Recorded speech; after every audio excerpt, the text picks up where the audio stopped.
Yes dear students, good morning to all of you. बच्चों आज के इस सेगमेंट्स में we are going to continue method of preparation of colloidal solution. ठीक है, पिछले सेगमेंट में मैंने आपको electro dispersion, mechanical dispersion method और अल्ट्राफिकेशन मेथड के थ्रू हमने बताया था कि in what way we will prepare colloidal solution. Now I am going to tell you about the peptization. है ना, बहुत इंपॉर्टेंट टॉपिक है, कई बार इस पर क्वेश्चन हमारे कॉम्पिटिटिव एग्जामिनेशन में पूछे गए हैं। What is peptization? बच्चों अगर हम एक काम करें, किसी भी सब्सटेंस का फ्रेशली प्रिपेयर्ड प्रेसिपिटेट ले, ताज़ा प्रेसिपिटेट ले और उस प्रेसिपिटेट से हम कोलाइडल सॉल्यूशन को बनाएं तो हम इसे बोलते हैं पेप्टाइजेशन। याद करने का तरीका क्या है? पेप्टाइजेशन जो है कहाँ से स्टार्ट होता है? पी से, है ना। पेप्टाइजेशन जो स्टार्ट होता है वर्ड वो पी से चालू होता है, यानी प्रेसिपिटेट इनटू कोलाइडल सॉल्यूशन। यदि हम किसी भी प्रेसिपिटेट से कोलाइडल सॉल्यूशन बनाते हैं बच्चों, तो हम इसे क्या बोलेंगे? इसे हम बोलेंगे पेप्टाइजेशन, प्रेसिपिटेट से कोलाइडल सॉल्यूशन। तो बच्चों हम यहाँ पे ले सकते हैं द प्रोसेस ऑफ, है ना, the process of conversion of freshly prepared precipitate, the process of conversion of freshly prepared, है ना, ताज़ा बना, freshly prepared precipitate, freshly prepared precipitate into colloidal solution, freshly prepared precipitate into colloidal solution। solution को मैं ऐसे लिख रहा हूँ by the addition of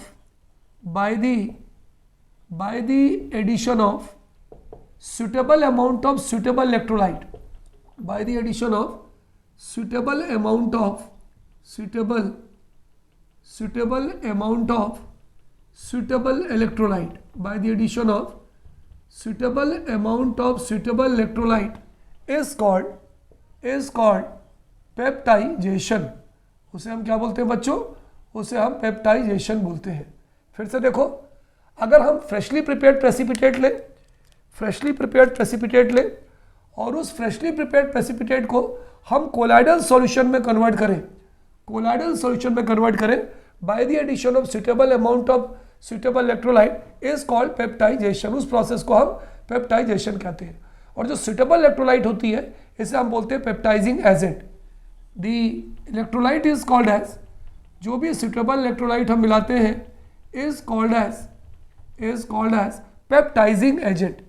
suitable electrolyte को क्या बोलते हैं बच्चों? हम बोलते हैं पेप्टाइजिंग एजेंट। इसके बच्चों कई सारे एग्जाम्पल हैं, so many examples of it. एक एग्जाम्पल मैं यहाँ पे लूँ, मान लीजिए मैंने लिया ferric hydroxide, FeOH whole thrice, है ना, फेरिक हाइड्रोक्साइड। इसका नाम क्या है बच्चों? फेरिक हाइड्रोक्साइड, है ना। इसका मैं लेता हूँ फ्रेशली प्रिपेयर्ड प्रेसिपिटेट, ताज़ा बना प्रेसिपिटेट लेता हूँ, फ्रेशली प्रिपेयर्ड PPT प्रेसिपिटेट। मैंने क्या किया, इसमें सुटेबल अमाउंट ऑफ इलेक्ट्रोलाइट मिला दिया फेरिक क्लोराइड, FeCl3, है ना, सुटेबल इलेक्ट्रोलाइट है, इसका नाम सबको मालूम है फेरिक क्लोराइड। अगर ये सुटेबल इलेक्ट्रोलाइट है तो मैं इसको पेप्टाइजिंग एजेंट कह सकता हूँ, बिल्कुल कह सकता हूँ। ये इलेक्ट्रोलाइट है, सुटेबल इलेक्ट्रोलाइट है, सुटेबल इलेक्ट्रोलाइट मैंने इसके अंदर मिला दिया। अब यहाँ पे होता क्या है कि अब जो प्रेसिपिटेट है ये कोलाइडल सॉल्यूशन में क्यों कन्वर्ट हो जाता है? भाई प्रेसिपिटेट, ये मान लो प्रेसिपिटेट है, अब यहाँ भी Fe आयन है, यहाँ भी Fe आयन है, एक जैसे आयन हो गए, कॉमन आयन हो गए। तो कॉमन आयन इफेक्ट होने के कारण, देखिए एक बहुत इंपॉर्टेंट सवाल है, कई बार पेपर में पूछा आता है कि क्या कारण है कि फेरिक हाइड्रोक्साइड को जो प्रेसिपिटेट है ये फेरिक हाइड्रोक्साइड के कोलाइडल सॉल्यूशन में कन्वर्ट हो जाता है। ये फेरिक हाइड्रोक्साइड में फेरिक आयन है, यहाँ आयरन क्लोराइड में फेरिक क्लोराइड में यहाँ भी फेरिक आयन है। एक जैसे आयन होने के कारण बच्चों यहाँ पर कॉमन आयन इफेक्ट हो जाता है। इस कॉमन आयन इफेक्ट, एक जैसे आयन जब मिल जाएंगे तो क्या होगा, वो तोड़ने लगते हैं। एक जैसे फेरिक आयन होने के कारण फेरिक हाइड्रोक्साइड का प्रेसिपिटेट टूटने लगता है और फाइनली ये FeOH whole thrice reddish brown colloidal solution बनाता है। ये बनाता है colloidal solution of ferric hydroxide, ये बनाता है colloidal solution of ferric hydroxide, colloidal solution of ferric hydroxide, है ना। ये फेरिक हाइड्रोक्साइड का कोलाइडल सॉल्यूशन बना लेता है। कलर कैसा होता है बच्चों? Reddish brown. कैसा होता है? Reddish brown. ठीक है, तो ये जो प्रोसेस हो रही है ये कौन सी प्रोसेस हो रही है? ये प्रोसेस हो रही है पेप्टाइजेशन। और हमने यहाँ पर जो फेरिक क्लोराइड जो इलेक्ट्रोलाइट मिलाया है, ये कौन सा एजेंट कहलाएगी? ये कहलाएगी पेप्टाइजिंग एजेंट। तो बच्चों यदि कोई आपसे पूछे कि भाई पेप्टाइजेशन क्या होता है, तो अगर हम किसी भी सब्सटेंस का एक फ्रेशली प्रिपेयर्ड प्रेसिपिटेट लें और हम उसमें एक ऐसी इलेक्ट्रोलाइट मिलाएं जिसके पास एक ऐसा आयन हो जो दोनों में कॉमन हो, इसका मतलब इसका जो मेन थीम है वो किस पर, कौन से इफेक्ट पे डिपेंड कर रही है? कॉमन आयन इफेक्ट पे डिपेंड कर रही है। प्रेसिपिटेट जो है वो जो कोलाइडल सॉल्यूशन में कन्वर्ट हो रहा है तो वो किस इफेक्ट के कारण हो रहा है? कॉमन आयन इफेक्ट के कारण हो रहा है। फेरिक आयन यहाँ भी है, फेरिक आयन यहाँ भी है, एक जैसे आयन होने के कारण ये जो प्रेसिपिटेट था ये कोलाइडल सॉल्यूशन में कन्वर्ट हो जाता है। उसका कलर क्या होता है? Reddish brown. तो ये मैंने यहाँ पर एक एग्जांपल आपको बता दिया कि when in a freshly prepared precipitate of ferric hydroxide we will add ferric chloride, suitable electrolyte, that is peptizing agent, then colloidal solution of ferric reddish brown colloidal solution of ferric hydroxide is obtained. This process is called as peptization and the agent which is added to it is called as peptizing agent. Is it clear बच्चों? ये जो हम agent मिला रहे हैं इसको हम बोलते हैं पेप्टाइजिंग एजेंट। ठीक है, इसी तरह से सपोज करिए कि हमें सिल्वर आयोडाइड का, अरे ये तो एक एग्जाम्पल है, उतार लीजिए सारे बच्चे, इसको उतार लीजिए। चलिए अगला एग्जाम्पल मैं आपको दिखाऊं। मान लीजिए हमें सिल्वर आयोडाइड का कोलाइडल सॉल्यूशन चाहिए, है ना, सिल्वर आयोडाइड। दूसरा एग्जाम्पल नंबर 2 AgI। तो हम क्या करेंगे, इसके लिए सिल्वर आयोडाइड का प्रेसिपिटेट लेंगे, freshly prepared precipitate of silver iodide. ये दूसरा एग्जाम्पल मैं आपको बता रहा हूँ। We will take freshly prepared precipitate of silver iodide, है ना। सिल्वर आयोडाइड का मैं यहाँ पर फ्रेशली प्रिपेयर्ड प्रेसिपिटेट लूँगा। अब मैं इसमें मिलाऊंगा पेप्टाइजिंग एजेंट, यानी या तो मैं इसमें मिलाऊंगा AgNO3 सिल्वर नाइट्रेट, या इसमें मिलाऊंगा पोटेशियम आयोडाइड। देखिए ये दोनों मैंने क्यों मिलाया, अगर हम सिल्वर नाइट्रेट लेंगे दोनों के अंदर सिल्वर आयन कॉमन हो जाएंगे। एक कॉमन आयन जरूर होना चाहिए क्योंकि कॉमन आयन इफेक्ट के कारण ही ये प्रेसिपिटेट कोलाइडल सॉल्यूशन में कन्वर्ट होता है, ये ध्यान रखिएगा। चलिए ये भी सिल्वर है, ये भी सिल्वर है, ये कॉमन हो गया। क्या अगर हम लेंगे तो यहाँ भी आयोडाइड है, यहाँ भी आयोडाइड है, ये कॉमन हो गया। तो दोनों में से कोई भी आप ले सकते हो। तो कॉमन आयन इफेक्ट के कारण क्या होता है, यहाँ पर हमें AgI सिल्वर आयोडाइड का कोलाइडल सॉल्यूशन प्राप्त होता है। We will get a silver colloidal solution of silver iodide. तो यहाँ पर हो जाएगा colloidal solution of silver iodide. ये प्रेसिपिटेट था और यहाँ पर आपको कोलाइडल सॉल्यूशन मिल गया सिल्वर आयोडाइड। ठीक है, तो यहाँ भी वही कॉमन आयन इफेक्ट पर हो रहा है। प्रोसेस कौन सी हो रही है भाई, सबको मालूम है तिवारी सर, यहाँ जो प्रोसेस लग रही है वो पेप्टाइजेशन लग रही है। इन दोनों इलेक्ट्रोलाइट को हम क्या कह सकते हैं, दोनों में से कोई भी, this is called as peptizing agent. कौन सा एजेंट बच्चों, this is called as peptizing agent. तो पेप्टाइजेशन क्लियर हो गया, P से पेप्टाइजेशन, इसका मतलब प्रेसिपिटेट से colloidal solution. So the process of conversion of freshly prepared precipitate of a colloidal solution into freshly prepared precipitate into colloidal solution by the addition of electrolyte is called as peptization, और जो electrolyte हम मिला रहे हैं that is called as peptizing agent. Is it clear to you? चलिए note कर लीजिए बच्चों जो हमारा नेक्स्ट मेथड है of preparation of colloidal solution is a condensation method. नाम ही है कंडेंसेशन मेथड। कंडेंसेशन मेथड क्या होता है बच्चों कि छोटे साइज के पार्टिकल्स, अगर छोटे साइज के पार्टिकल्स आपस में मिलकर कोलाइडल साइज के पार्टिकल बनाते हैं और फिर उनका कोलाइडल सॉल्यूशन बनाया जाता है, तो इस मेथड को बच्चों हम कंडेंसेशन मेथड कहते हैं। इसके पहले मैंने आपको जो भी मेथड्स पढ़ाया था they are called as dispersion methods, when the larger size particles are converted into colloidal size particles and then their colloidal solution is prepared. यहाँ पर क्या होता है बच्चों, छोटे साइज के जो पार्टिकल्स होते हैं वो आपस में कंडेंस हो जाते हैं, मिल जाते हैं, मिलकर वो कोलाइडल साइज के पार्टिकल्स बनाते हैं और फिर उनका कोलाइडल सॉल्यूशन बनाया जाता है। तो इस मेथड को बच्चों हम कौन सा मेथड कहते हैं, कंडेंसेशन मेथड। तो कंडेंसेशन मेथड्स क्या होते हैं बताओ बच्चों, when smaller size of particles, छोटे साइज के जो पार्टिकल्स हैं, है ना, कंबाइन टुगेदर आपस में मिलते हैं, combine together to form colloidal size particle. Combine होकर कौन सा पार्टिकल बनाते हैं बोलो, to form colloidal size particles, colloidal size के पार्टिकल्स बनाते हैं and then their colloidal solution is prepared, and then their colloidal solution is prepared, और फिर उनका कोलाइडल सॉल्यूशन बनाया जाता है ना, इज कॉल्ड या आर कॉल्ड कंडेंसेशन मेथड्स। तो ऐसे मेथड्स को बच्चों हम कौन सा मेथड कहते हैं? ऐसे मेथड को हम बोलते हैं कंडेंसेशन मेथड्स, है ना। तो छोटे साइज के जो पार्टिकल्स हैं वो आपस में मिलकर कोलाइडल साइज के पार्टिकल्स बनाते हैं और फिर हम उनका कोलाइडल सॉल्यूशन बनाते हैं, तो हम उसे बोलते हैं कंडेंसेशन मेथड्स। चलिए, कंडेंसेशन मेथड्स में बच्चों हमारा जो पहला मेथड है उसे हम बोलते हैं डबल डिस्प्लेसमेंट मेथड या डबल डिकम्पोजिशन मेथड। तो पहला मेथड है बच्चों, इसे हम बोलते हैं double decomposition method, DOUBLE, double decomposition method. Double decomposition method से भी बच्चों हम कोलाइडल सॉल्यूशन बनाते हैं। कैसे? यहाँ पर मैं आपको रिएक्शन लिखता हूँ। फॉर एग्जांपल, अगर हम अर्सीनियस सल्फाइड लें, अर्सीनियस ऑक्साइड, है ना, इसका नाम है अर्सीनियस ऑक्साइड, हम इसका डाइल्यूट सॉल्यूशन ले लें, डाइल्यूट सॉल्यूशन इन वाटर। समझिएगा बहुत ध्यान से, हमने क्या किया, जो मैं समझा रहा हूँ यही आपको थ्योरी में लिखना है। हमने अर्सीनियस ऑक्साइड का डाइल्यूट सॉल्यूशन ले लिया, डाइल्यूट सॉल्यूशन मतलब पानी में बना हुआ सॉल्यूशन ले लिया, और हम क्या कर रहे हैं, इसके अंदर से हाइड्रोजन सल्फाइड गैस पास कर रहे हैं, H2S, यानी ये जो है इसको बोलते हैं हाइड्रोजन सल्फाइड गैस।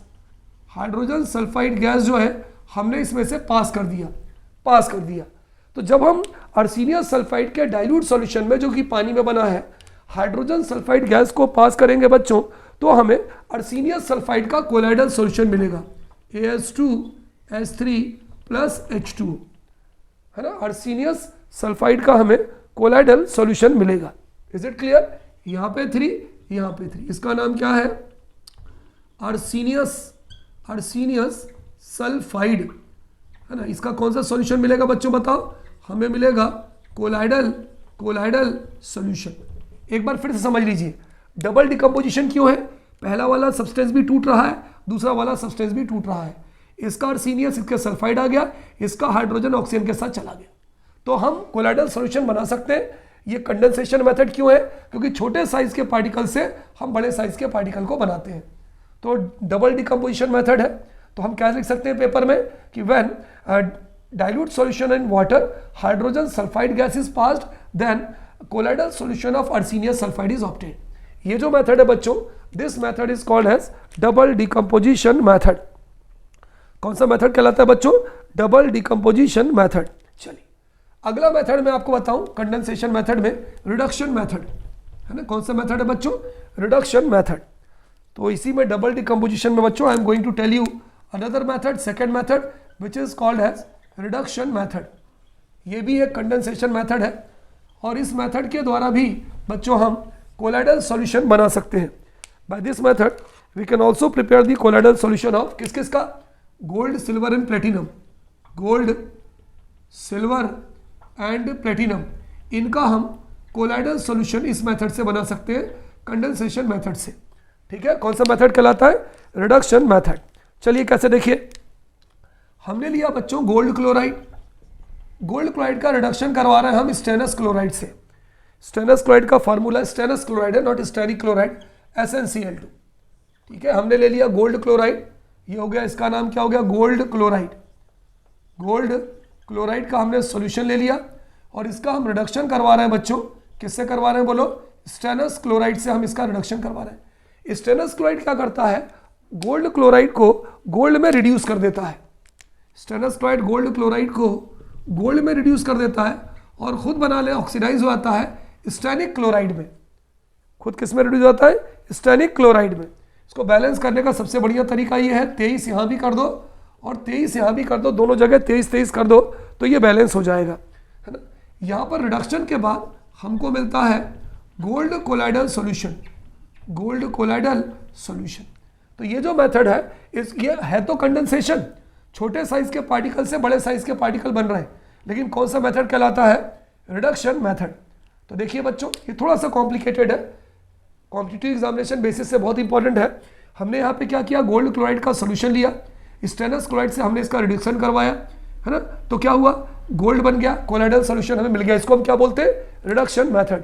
यहाँ पे गोल्ड क्लोराइड गोल्ड में रिड्यूस हो गया, इसलिए इस मेथड को हम कौन सा मेथड बोलते हैं बच्चों, रिडक्शन मेथड। चलिए, तो ये था कंडेंसेशन मेथड का सेकंड पार्ट। पॉज करिएगा, नोट कर लीजिएगा। अगला मेथड बच्चों हम कंडेंसेशन मेथड में ले रहे हैं, जिसे हम बोलते हैं method number third, that is called as oxidation method, है ना, ऑक्सीडेशन मेथड। तीसरा हमारा मेथड है बच्चों, जिसको हम कहेंगे ऑक्सीडेशन मेथड। इसमें बहुत बढ़िया एग्जांपल मैं आपको लेता हूँ। ऑक्सीडेशन मेथड में मैंने लिया हाइड्रोजन सल्फाइड और ब्रोमीन से इसकी रिएक्शन करवाई। जब ब्रोमीन से रिएक्शन करवाई तो ये हाइड्रोजन ब्रोमीन से रिएक्ट करता है और रिएक्ट करके इसने बना लिया 2HBr और सल्फर का कोलाइडल सॉल्यूशन बन गया। यहाँ पर जो ब्रोमीन है ये आपका ऑक्सीडाइजिंग एजेंट है। कौन सा एजेंट है, ऑक्सीडाइजिंग एजेंट है, नाम है ब्रोमीन। इसका नाम आप सबको मालूम ही है, इसका नाम है hydrogen sulphide solution, hydrogen sulphide gas. तो ब्रोमीन लिक्विड, ब्रोमीन सॉल्यूशन है, ब्रोमीन लिक्विड है। इस ब्रोमीन ने क्या किया बच्चों कि हाइड्रोजन सल्फाइड को सल्फर में रिड्यूस कर दिया। तो सल्फर में मतलब ऑक्सीडाइज, मतलब खुद ऑक्सीडाइजिंग एजेंट, इसने H2S को सल्फर में ऑक्सीडाइज मतलब ऑक्सीडाइज कर दिया। तो ये ऑक्सीडेशन मेथड है। ब्रोमीन कौन सा एजेंट है बच्चों, oxidizing agent. So bromine is an oxidizing agent, it has converted hydrogen sulphide into sulphur. तो यहाँ पर हमको क्या मिल गया बच्चों, यहाँ पर हमको मिल गया कोलाइडल सॉल्यूशन ऑफ सल्फर। तो इस मेथड को हम कौन सा मेथड बोलेंगे, ऑक्सीडेशन मेथड। पॉज करिए और पॉज करके नोट कर लीजिए। Is it clear? चलिए, अगला हम पढ़ते हैं चौथा और आखिरी मेथड, हाइड्रोलिसिस मेथड। ये भी हमारा बच्चों कौन सा मेथड है, कंडेंसेशन मेथड है, लास्ट मेथड है, फोर्थ मेथड है, जिसको हम बोलते हैं hydrolysis, hydrolysis method. This is also one of the condensation method. अगर हम बच्चों फेरिक क्लोराइड का हाइड्रोलिसिस करवाएं, FeCl3 फेरिक क्लोराइड या एल्यूमिनियम क्लोराइड का हाइड्रोलिसिस करवाएं, तो ये देता है फेरिक हाइड्रोक्साइड का, फेरिक हाइड्रोक्साइड का कोलाइडल सॉल्यूशन देता है। FeO का कोलाइडल सॉल्यूशन देता है विथ 3HCl, है ना, कितने HCl के साथ, 3HCl। तो यहाँ पर हमको क्या मिल गया, colloidal solution of, colloidal solution of ferric hydroxide, ferric hydroxide. तो यहाँ पर क्या किया हमने, फेरिक क्लोराइड का हाइड्रोलिसिस करवाया, है ना। इसका नाम क्या है बोलो, फेरिक क्लोराइड। फेरिक क्लोराइड का वाटर के द्वारा क्या करवा रहे हैं बोलो, हाइड्रोलिसिस। तो बच्चों जब भी आपके जहन में कंडेंसेशन मेथड आए तो कंडेंसेशन मेथड में चार ऐसी मेथड्स होते हैं by which we can prepare colloidal solution: double decomposition method, oxidation method, reduction method and hydrolysis method, through which we can prepare colloidal solution. Yes dear students, बच्चों यहाँ पर एक बात ध्यान देने वाली है कि जो कंडेंसेशन मेथड्स होते हैं ये दो टाइप के होते हैं। एक होते हैं केमिकल मेथड्स और दूसरे होते हैं फिजिकल मेथड्स। तो केमिकल मेथड्स में मैंने आपको तीन बताया, कौन कौन से तीन बताया, double decomposition method, oxidation method, reduction method, hydrolysis method. तो ये सब जो कंडेंसेशन मेथड्स के केमिकल मेथड्स थे। कंडेंसेशन मेथड्स के फिजिकल मेथड से भी हम कोलाइडल सॉल्यूशन को बना सकते हैं। कौन कौन से फिजिकल मेथड्स हो सकते हैं, ये तीन मैंने आपको फिजिकल मेथड्स लिख के बताया है। पहला है by exchange of solvent, solvent का एक्सचेंज करके भी हम कोलाइडल सॉल्यूशन को बना सकते हैं। दूसरा है by condensing vapours of substance into solvent, substance है उसकी वेपर है, अगर हम उसको पानी में पास करें तो भी हम कोलाइडल सॉल्यूशन बना सकते हैं बाय एक्सेसिव कूलिंग, और हम उससे ज़्यादा ठंडा करें। तीनों के मैंने आपको एग्जाम्पल लिखे हैं। एक्सचेंज ऑफ सॉल्वेंट का एग्जाम्पल ये है, कंडेंसिंग वेपर का एग्जाम्पल ये है और एक्सेसिव कूलिंग का एग्जाम्पल ये है। चलिए, पहला बाय एक्सचेंज ऑफ सॉल्वेंट। अगर हम एक काम करें, सल्फर या फास्फोरस का एल्कोहलिक सॉल्यूशन लें जिसमें वो सॉल्युबल होते हैं, सल्फर या जो फास्फोरस होते हैं वो एल्कोहलिक सॉल्यूशन के अंदर सॉल्युबल होते हैं, और हम उनको पानी में डाल दें। पानी के अंदर भी ये लेस सॉल्युबल है, ये ज़्यादा सॉल्युबल नहीं है। तो जैसे ही हम सल्फर और फास्फोरस के एल्कोहलिक सॉल्यूशन को, जो एल्कोहल में सॉल्युबल है, उनको हम पानी में डालते हैं तो ये लेस सॉल्युबल हो जाते हैं, और तुरंत वो क्या करते हैं कि सल्फर और या फास्फोरस का कोलाइडल सॉल्यूशन बना देते हैं। तो एक्सचेंज ऑफ सॉल्वेंट हुआ कि ये जिसमें ज़्यादा सॉल्युबल थे वो एल्कोहल था, और हमने उनका सॉल्वेंट बदल दिया, पानी में डाल दिया, तो alcoholic solution of sulphur and phosphorus जिनमें ये सॉल्युबल है, अगर हम उनको पानी में डाल दें जिनमें ये लेस सॉल्युबल है तो वो उनका कोलाइडल सॉल्यूशन बना देते हैं। दूसरा method, by condensing vapour of substance into solvent. अगर हम सल्फरी या मरकरी के वेपर्स लें, वेपर समझते हैं, उनके वाष्प लें और उनको हम पानी के थ्रू पास करें तो क्या होगा, हमको सल्फर और मरकरी के कोलाइडल सॉल्यूशन मिल सकते हैं। तो ये दूसरा हो गया by condensing the vapours of substance into solvent. Substance क्या है, सल्फर और मरकरी के वेपर्स हैं और हमने सॉल्वेंट जो लिया पानी लिया है। तो दूसरा एग्जांपल ये हो गया कि अगर हम सल्फर या मरकरी के वेपर को अगर हम पानी के थ्रू पास करते हैं तो हमें इनके कोलाइडल सॉल्यूशन मिल जाते हैं। तीसरा है बाय एक्सेसिव कूलिंग, तो colloidal solution of ice in ether. Ice का ईथर के अंदर कोलाइडल सॉल्यूशन मिलता है जब हम उसका एक्सेसिव कूलिंग करते हैं। तो these are the physical methods of condensation methods. Now dear students, we will study in the next very important topic, that is methods of purification of colloidal solution, क्योंकि हम किस तरह से colloidal solution को pure कर सकते हैं। Basically it is having three methods. First one is dialysis that we will see in detail. Second one is electrodialysis and third one is ultrafiltration. These are the three methods, है ना, जिसके द्वारा हम colloidal solution को purify कर सकते हैं। Actually होता क्या है कि जो colloidal solutions होते हैं, है ना, इनका एक रेंज होती है फ्रॉम 1 नैनोमीटर टू 100 नैनोमीटर। इसके अंदर कुछ क्रिस्टलॉइड की इम्प्योरिटीज़ होती हैं, है ना, हुज साइज है लेस देन 1 नैनोमीटर। तो उन इम्प्योरिटीज़ को हम छान के अलग कर लेते हैं। अब कैसे छानते हैं, कैसे अलग करते हैं, कैसे इस मेथड को एप्लीकेबल करते हैं, that I will tell you one by one. चलिए बच्चों, first we see the method of purification में कोलोइडल सॉल्यूशन के डायलिसिस। डायलिसिस जो मेथड है बच्चों, इसमें हम जिस सब्सटेंस को यूज़ करते हैं उसका नाम है डायलाइज़र, है ना। ये जिस साइंटिस्ट ने इसको बताया था उसका नाम था थॉमस ग्राहम। उसने क्या किया था कि ये यहाँ पर है, ये आपके ये एपरेटस होता है, ये इतना क्लोज होता है और इसके बाद इसके अंदर हम ये बांध देते हैं जिसको हम बोलते हैं, देखिए कि डैश से दिख रहा है आपको, ये डैश डैश डैश से आपको दिख रहा है, इसको हम बोलते हैं एनिमल मेम्ब्रेन और पार्चमेंट पेपर।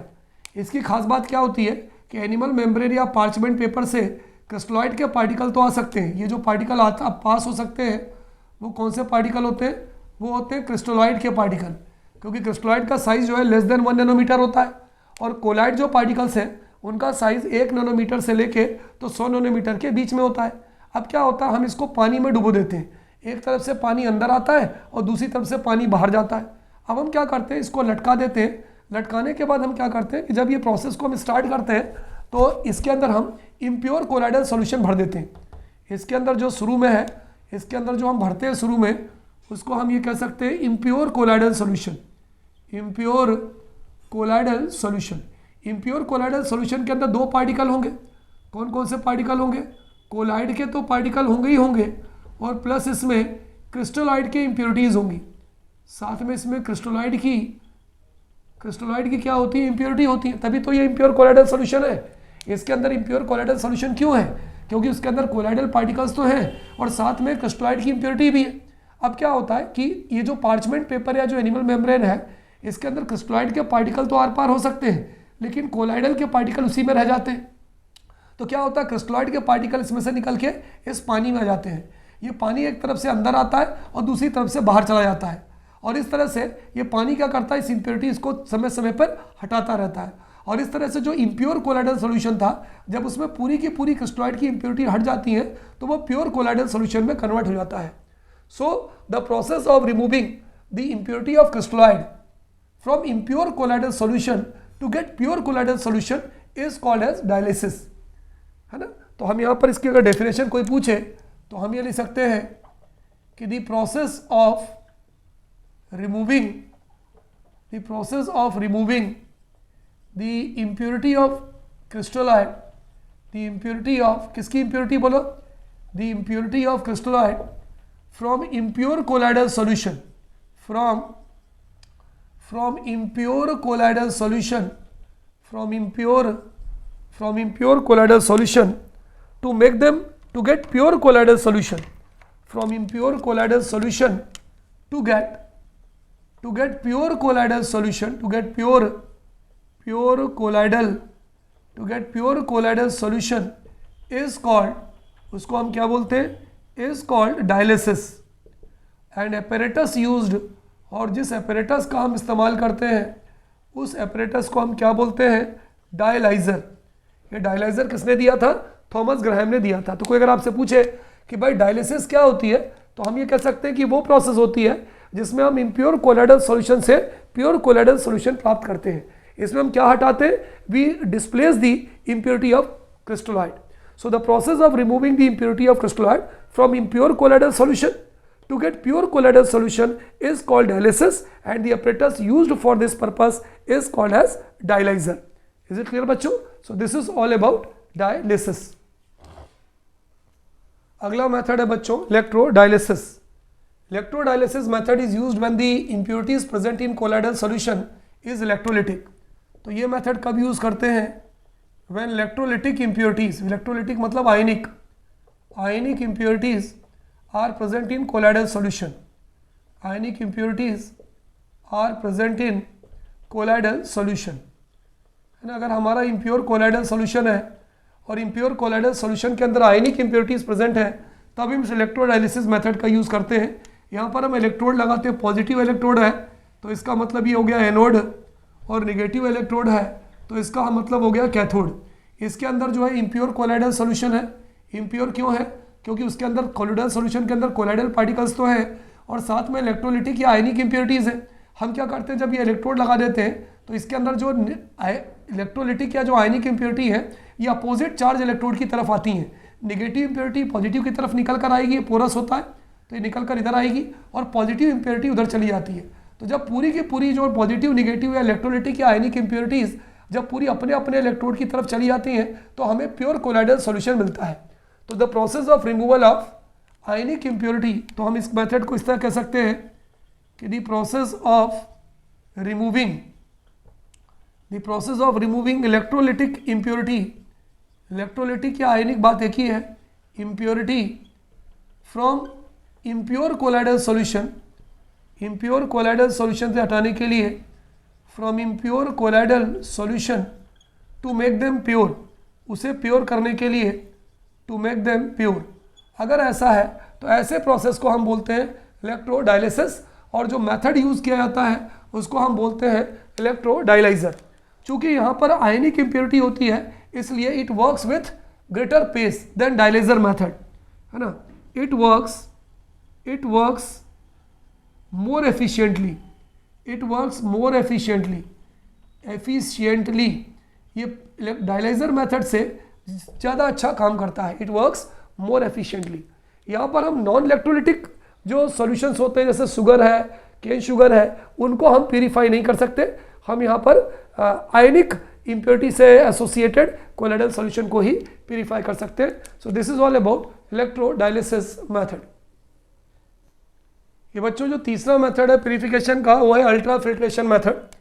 एक स्पेशल टाइप का फिल्टर पेपर आता है बच्चों, स्पेशल फिल्टर पेपर आता है जिसका नाम होता है graded filter paper, graded filter paper. इस ग्रेडेड फिल्टर पेपर की स्पेशलिटी क्या होती है कि इसके अंदर से इलेक्ट्रोलिटिक और नॉन इलेक्ट्रोलिटिक इम्प्योरिटीज तो पास हो सकती हैं, electrolytic and non electrolytic impurity passes, and non electrolytic impurity passes, है ना। लेकिन कोलाइडल पार्टिकल्स पास नहीं होते, but colloidal particles does not pass, colloidal particles does not pass. ये बात समझ लेना कि कोलाइडल पार्टिकल्स जो होते हैं वो ऑर्डिनरी फिल्टर पेपर से तो पास हो जाते हैं लेकिन इस ग्रेडेड फिल्टर पेपर से पास नहीं हो पाते। तो क्या होता है कि जो कोलाइडल पार्टिकल्स हैं वो तो ऊपर ही रह जाते हैं, कोलाइडल पार्टिकल्स तो ऊपर ही रह जाते हैं, लेकिन जो इम्प्योरिटीज़ हैं आयनिक एंड नॉन आयनिक की जो इम्प्योरिटीज़ हैं वो नीचे आ जाती हैं। Ionic, electrolytic and non electrolytic impurities, electrolytic and non electrolytic जो इम्प्योरिटीज़ हैं एंड नॉन इलेक्ट्रोलिटिक जो इम्प्योरिटीज़ हैं वो नीचे आ जाती हैं। इम्प्योरिटीज़ नीचे आती हैं, फिर फिल्टर पेपर से छन के नीचे आती हैं और इस तरह से हमें प्योर कोलाइडल सॉल्यूशन मिल जाता है। तो इसको मैं बता देता हूँ, you can write by your own कि in ultra filtration method there is an ultra filter paper which is known by the name graded filter paper, है ना। उनको हम क्या बोलते हैं? ग्रेडेड फिल्टर पेपर बोलते हैं। through this graded filter paper colloidal particles cannot pass, but the electrolytic and non-electrolytic impurity which is present in this colloidal particle in solution can pass through it, and in this way we can get pure colloidal solution. तो यहाँ पर हमें finally बाद में pure colloidal solution मिल जाता है, क्योंकि जब ये इम्प्योर कोलाइडल सॉल्यूशन होता है ना तो उसके अंदर दो चीज़ें होती हैं। यहाँ मैं लिख देता हूँ कि जो हमारा इम्प्योर कोलाइडल सॉल्यूशन होता है उसके अंदर दो चीज़ें होती हैं, कोलाइडल पार्टिकल्स तो होते ही होते हैं, प्लस इसके अंदर electrolytic and non electrolytic impurity होती है, एंड नॉन इलेक्ट्रोलिटिक इम्प्योरिटी होती है। इसी कारण तो इम्प्योर है, तो कोलाइडल पार्टिकल्स ऊपर रह गए और जो इलेक्ट्रोलिटिक और नॉन इलेक्ट्रोलिटिक इम्प्योरिटी है वो इस ग्रेडेड फिल्टर पेपर से नीचे आ गई, और इस तरह से हमें जो है प्योर कोलाइडल सॉल्यूशन मिल गया। This method is called as ultra filtration method. So in this way, dear students, we have completed the method of purification of colloidal particles. In our next segment, we will discuss most important topic, that is what is Tyndall effect, what is Brownian motion, what is electrophoresis, that is what is cataphoresis, what is anaphoresis, ठीक है, what is protection of colloid, and what is gold number. So these are the most important topics that we will discuss in our next segment. तो बच्चों, इन सारे important topics को हम अगले segment में cover करने जा रहे हैं. बिल्कुल लगे रहिए, एक एक के बाद एक एक वीडियोस देखते रहिए. 100% it is going to be the more beneficial for your competitive examination point of view. Okay students, good to all of you बच्चों.